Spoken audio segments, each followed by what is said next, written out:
एक रवैया रखा गया पाकिस्तान के शहरियों की तरफ, पाकिस्तान के अदाकारों की तरफ, पाकिस्तान के फ़नकारों की तरफ, पाकिस्तान के क्रिकेट प्लेयर्स की तरफ। और वो तो हद ही हो गई जब हमने देखा कि इंडिया की क्रिकेट टीम ने फ़ौजी कैप्स पहन करके जो है वो अपना मैच खेला। और उसके बाद जिस तरीके से एक प्रोपेगेंडा पाकिस्तान के ख़िलाफ़ लॉन्च किया गया जो बहुत ही अनफॉर्चुनेट था, और आज भारत पूरी दुनिया में एक मजाक बना अपने उस रवैये की बिना के ऊपर।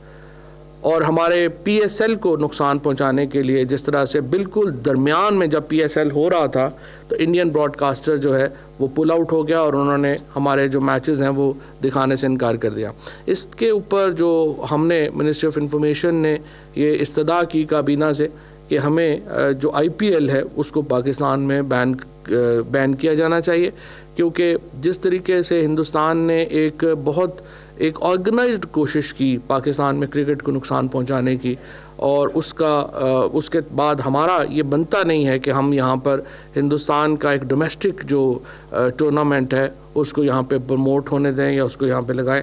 सो आज हमने ये अप्रूवल ले ली है। सो अब पेमरा जो है वो इसको इंश्योर करेगी कि कहीं पर भी जो आईपीएल के मैचेस हैं वो ना दिखाए जाएं।